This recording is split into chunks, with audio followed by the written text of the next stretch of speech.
ഇപ്പോൾ കഥാസാഗരം തയ്യാറാക്കി അവതരിപ്പിക്കുന്നത് ബോണി ജെ ബേസിൽ. നമസ്കാരം പ്രിയ ശ്രോതാക്കളെ, ഞാൻ ബോണി. ഇന്നത്തെ കഥാസാഗരം ഇവിടെ ആരംഭിക്കുന്നു. കഥാസാഗരം കഥകളുടെ പരിപാടിയാണ്. ഓരോ എപ്പിസോഡിലും ഓരോ കഥ കേൾക്കാം. നാടോടി കഥകളും മുത്തച്ഛി കഥകളും ഇതിഹാസ കഥകളും പുരാണ കഥകളും ഐതിഹ്യങ്ങളും എല്ലാം ഇതിലൂടെ കടന്നു വരുന്നു. മുതിർന്നവർക്കും കുട്ടികൾക്കും ഒരുപോലെ ആസ്വദിക്കാവുന്ന കഥകൾ. അപ്പോൾ ഇന്ന് ഞാൻ പറയാൻ പോകുന്നത്, അപ്പോൾ കഥകൾ മാത്രമല്ല, കുറച്ച് വർത്തമാനമൊക്കെ അവസാനമുണ്ട്. അപ്പോൾ ഇന്ന് ഞാൻ പറയാൻ പോകുന്ന കഥയെന്ന് പറയുന്നത് ഒരു ഹിതോപദേശ കഥയാണ്. കടുവയുടെ കൗശലം എന്ന് പറഞ്ഞൊരു പുസ്തകത്തിൽ നിന്ന് എടുത്ത ഒരു ഹിതോപദേശ കഥയാണ്. അപ്പോൾ ഞാൻ ആരംഭിക്കട്ടെ. പണ്ട് ഒരു ഗ്രാമത്തിൽ മനോഹരമായ പട്ടുവസ്ത്രങ്ങൾ നെയ്യുന്ന ഒരു നെയ്ത്തുകാരനുണ്ടായിരുന്നു. അയാൾ നിസ്സാരക്കാരനൊന്നുമല്ല, കഠിനമായി അധ്വാനിച്ചിരുന്നെങ്കിലും അയാൾക്ക് കാര്യമായ വരുമാനമുണ്ടായിരുന്നില്ല. അതുകൊണ്ട് അയാളുടെ കുടുംബം വളരെ വളരെ കഷ്ടപ്പെട്ടാണ് കഴിഞ്ഞിരുന്നത്. അപ്പോൾ അയാളുടെ കഷ്ടപ്പാട് കാരണം അധികം വരുമാനത്തിനായി കാട്ടിൽ പോയി വിറക് വെട്ടാറുണ്ടായിരുന്നു. അങ്ങനെ ഒരു ദിവസം അദ്ദേഹം കാട്ടിലോട്ട് പോയി ഒരു മരത്തിൽ കയറി കൊമ്പുകൾ മുറിക്കാൻ തുടങ്ങിയപ്പോൾ അയാളൊരു ശബ്ദം കേട്ടു. ഒരു രോദനം. അരുതേ, മുറിക്കരുതേ! നെയ്ത്തുകാരൻ ഭയന്നുപോയി. അവിടെയെങ്ങും ആരെയും കാണാനും ഉണ്ടായിരുന്നില്ല. ആ കരച്ചിൽ അയാളുടെ ഒരു തോന്നലാണെന്ന് അയാൾ വിചാരിച്ചു. അയാൾ വീണ്ടും മരം മുറിക്കാൻ തുടങ്ങിയപ്പോൾ അതേ ശബ്ദം തുടർന്ന് കേട്ടു. അപ്പോൾ അയാൾ ഉച്ചത്തിൽ ചോദിച്ചു, ആരാണ് നിങ്ങൾ? എവിടെയാണ് നിൽക്കുന്നത്? നെയ്ത്തുകാരൻ ചോദിച്ചു, ഞാൻ വൃക്ഷദേവതയാണ്. ഈ മരത്തിലാണ് ഞാൻ താമസിക്കുന്നത്. ഈ മരം മുറിച്ചാൽ, ഈ മരം മരിച്ചാൽ ഞാനും കുറേ പക്ഷികളും വീടില്ലാത്തവരാകും. നിങ്ങൾ ഞങ്ങളുടെ വീട് വെട്ടി നശിപ്പിക്കില്ലെങ്കിൽ ഞാൻ എന്ത് വരം വേണമെങ്കിലും തരാം, വൃക്ഷദേവത പറഞ്ഞു. നെയ്ത്തുകാരൻ ഒന്ന് ആലോചിച്ചു. എന്നിട്ട് മറുപടി നൽകി, എനിക്കിപ്പോൾ ഒരു തീരുമാനത്തിലെത്താൻ കഴിയുന്നില്ല. ഞാൻ എൻ്റെ ഭാര്യയുമായൊന്ന് ആലോചിച്ചിട്ട് വരാം. അതുവരെ ഇവിടെ തന്നെ നിൽക്കണേ. നെയ്ത്തുകാരൻ ഉടനെ മരത്തിൽ നിന്ന് ചാടിയിറങ്ങി ചടേന്ന് തൻ്റെ ഗ്രാമത്തിലോട്ട് പുറപ്പെട്ടു. അദ്ദേഹം ഗ്രാമത്തിൽ ചെന്നു. അപ്പോൾ പാതി വഴിയിൽ വെച്ച് തൻ്റെ ഒരു കൂട്ടുകാരനെ നെയ്ത്തുകാരൻ കണ്ടു. എങ്ങോട്ടാണ് ഇങ്ങനെ ധൃതി പിടിച്ച്? കൂട്ടുകാരൻ ചോദിച്ചു. നെയ്ത്തുകാരൻ നടന്ന കാര്യങ്ങൾ വിശദമായി പറഞ്ഞു കേൾപ്പിച്ചു. ഇത്തരം കാര്യങ്ങൾക്ക് ഭാര്യയുടെ ഉപദേശം ചോദിക്കേണ്ട ആവശ്യമൊന്നുമില്ല. നീ ദേവതയോട് നിന്നെ ഒരു രാജാവാക്കാൻ ആവശ്യപ്പെടുക, പിന്നെ പരമസുഖമല്ലേ? ഒരു ജോലിയും ചെയ്യണ്ട.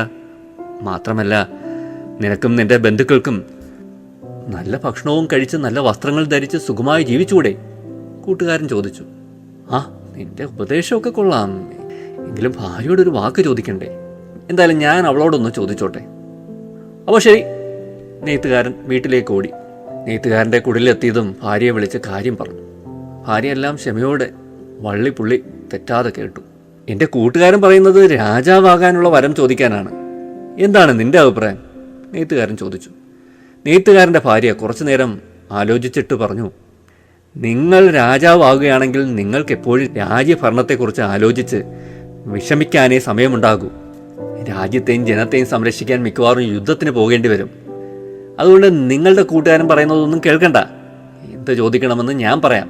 വൃക്ഷദേവതയോട് നിങ്ങൾക്കൊരു തലയും 2 കൈയും കൂടി തരാൻ പറയുക. 2 തലയാകുമ്പോൾ നല്ല ഭംഗിയുള്ള വസ്ത്രമാതൃകകൾ ഭാവന ചെയ്യാനും കൂടുതൽ കാര്യങ്ങൾ ശ്രദ്ധിക്കാനും കഴിയും. 4 കൈ കൊണ്ട് ഒരേ സമയം 2 നെയ്ത്ത് യന്ത്രങ്ങൾ പ്രവർത്തിപ്പിക്കാനാകും. അങ്ങനെ നമുക്ക് ഇപ്പോൾ കിട്ടുന്നതിനേക്കാൾ ഇരട്ടി പണം കിട്ടും. അതുകൊണ്ട് നമുക്ക് സുഖമായി ജീവിക്കാം. നെയ്ത്തുകാരന് ഭാര്യയുടെ അഭിപ്രായം വളരെ ഇഷ്ടമായി.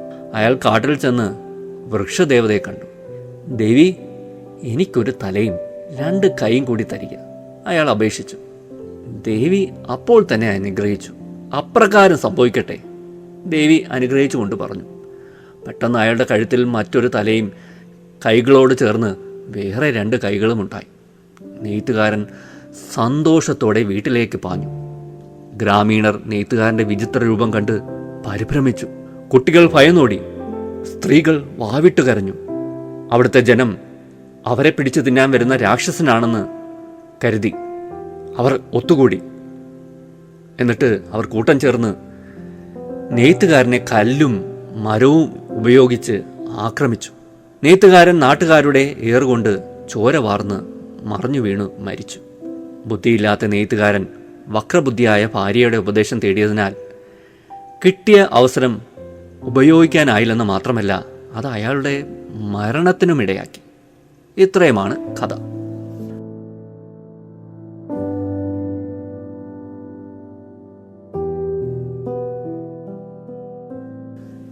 എങ്ങനെയുണ്ട് കഥ? ദേവിയും വരവുമൊക്കെ ഇതിനകത്ത് വരുന്നുണ്ട്, കടന്നു വരുന്നുണ്ടല്ലേ? ഇല്ല, പലപ്പോഴും ഇങ്ങനെ വരം നൽകുന്ന ദേവനും ദേവിയൊക്കെ നമ്മൾ പല കഥകളിലും കാണാറുണ്ട്.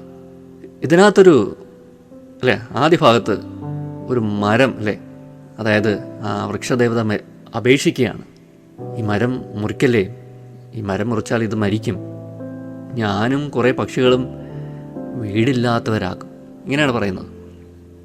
ഒരു ദിനം എത്ര മരങ്ങൾ ഇവിടെ മുറിക്കപ്പെടുന്നുണ്ട്?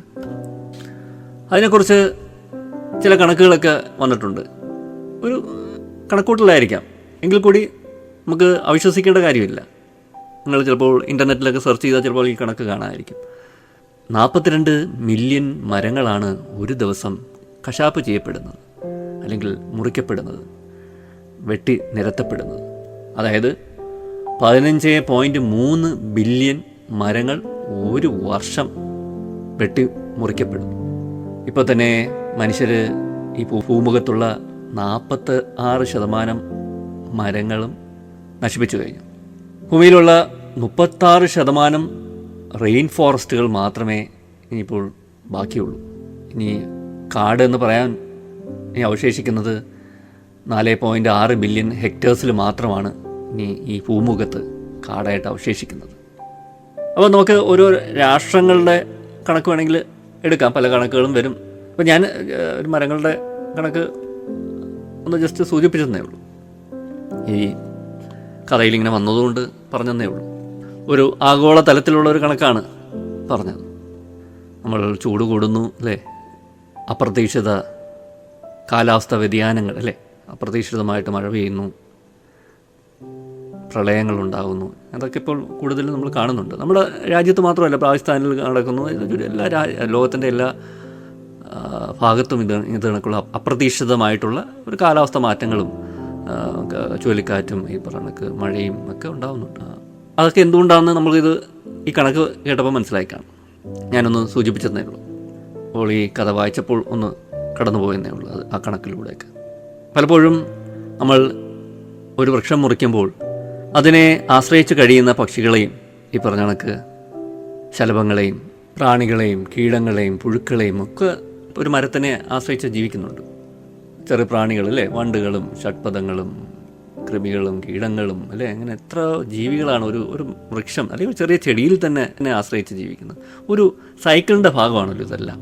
പക്ഷികൾ, നമ്മളതിനെക്കുറിച്ച് പറയണം അല്ലേ, മൃഗങ്ങൾ, ചിലപ്പോൾ ഇതിൻ്റെ പഴങ്ങൾ ഭക്ഷിക്കുന്ന മൃഗങ്ങൾ കാണും, പക്ഷികൾ കാണും, തേൻ കുടിക്കുന്ന ചിത്രശലഭങ്ങൾ കാണും. അങ്ങനെ എത്രയോ പേരുടെ അല്ലേ വയറ്റത്തടിക്കുക എന്നൊക്കെ പറയത്തില്ലേ, അതിൻ്റെ ഒരു സത്യം പറഞ്ഞാൽ അത് തന്നെയാണ് സംഭവിക്കുന്നത് ഒരു വൃക്ഷം നിലം പതിക്കുമ്പോൾ. അപ്പോൾ ഈ കഥയുമായിട്ട് ബന്ധപ്പെടുത്തി ഞാൻ പറഞ്ഞതന്നേ ഉള്ളൂ, സൂചിപ്പിച്ചതന്നേ ഉള്ളൂ. അപ്പോൾ ഇത് പെൺബുദ്ധി പിൻബുദ്ധി എന്നൊക്കെ പറയുന്ന ഒരു തരത്തിലുള്ളൊരു കഥയാണ്.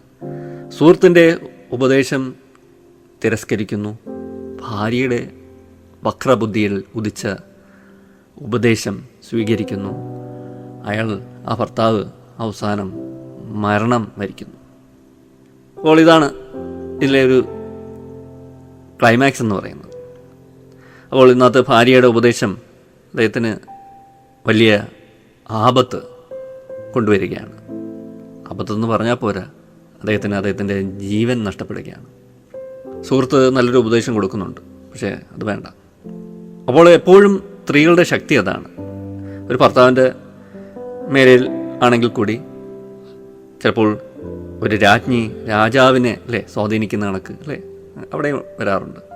പലപ്പോഴും രാജാക്കന്മാരെ സ്വാധീനിക്കുന്നത് നമ്മൾ ചരിത്രത്തിലൊക്കെ കാണാൻ സാധിക്കും.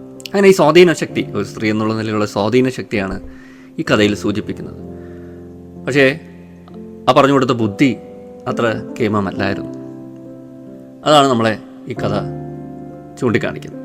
ജനം എപ്പോഴും അങ്ങനെയാണല്ലേ, ഒരു വ്യത്യസ്തമായ ഒരു കാഴ്ചയോ അല്ലെങ്കിൽ ഒരു സംഭവമോ പെട്ടെന്ന് ജനങ്ങൾക്ക് പുതിയൊന്ന് ഉൾക്കൊള്ളാൻ വളരെ വൈമനസ്യമാണ്.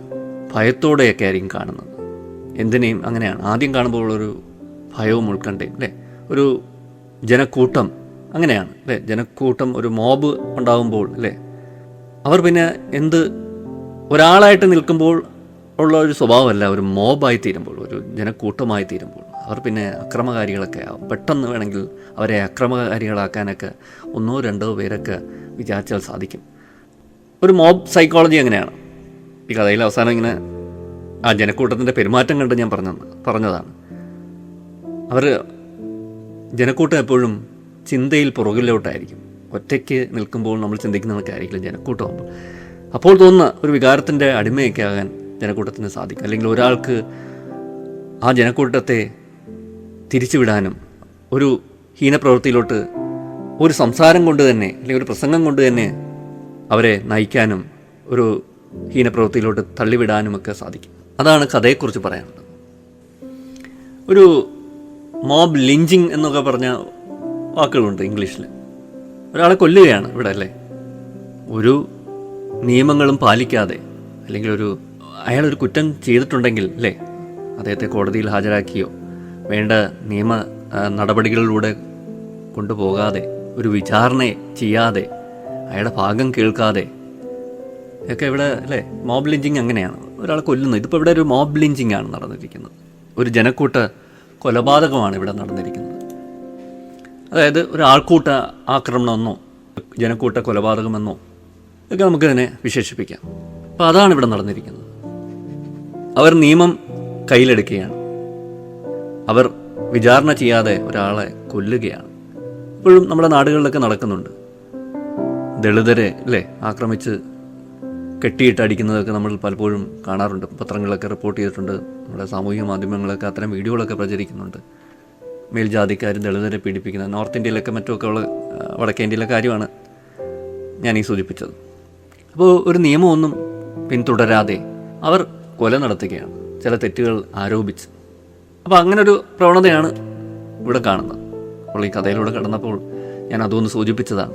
നമ്മുടെ രാജ്യത്ത് ഒരു നിയമസംഹിത ഉണ്ടെങ്കിലും അല്ലെങ്കിൽ ഒരു ഭരണഘടന നിലവിലുണ്ടെങ്കിലും പലപ്പോഴും നമ്മുടെ രാജ്യത്ത് ഇത്തരം കേസുകളൊക്കെ റിപ്പോർട്ട് ചെയ്യാറുണ്ട്. അല്ലെ, മോബ് ലിഞ്ചിങ് എന്ന് പറഞ്ഞ കേസുകൾ, ജനക്കൂട്ട കൊലപാതകങ്ങളിലെ ആക്രമണം, കയ്യേറ്റം ചെയ്യുക, അങ്ങനെയൊക്കെയുള്ള ഒട്ടേറെ. അപ്പോൾ അതൊക്കെ ദുഷ്പ്രവണതകളാണല്ലേ, അതൊക്കെ തുടച്ച് നീക്കപ്പെടേണ്ട ചില വസ്തുതകളാണ്. അതും കൂടെ ഈ അവസരത്തിൽ ഞാൻ സൂചിപ്പിക്കാൻ ശ്രമിക്കുകയാണ്. ഇത്രയും പറഞ്ഞുകൊണ്ട് ഇന്നത്തെ കഥാസാഗരം ഞാനിവിടെ അവസാനിപ്പിക്കുന്നു. അടുത്ത എപ്പിസോഡിൽ പുതിയൊരു കഥയും പുതിയ കുറച്ച് വിശേഷങ്ങളുമായിട്ട് നമുക്ക് കേട്ടുമുട്ടാം. ഇത്ര നേരം എന്നെ കേട്ടിരുന്ന എല്ലാവർക്കും നന്ദി, നമസ്കാരം. Signing off, Boney.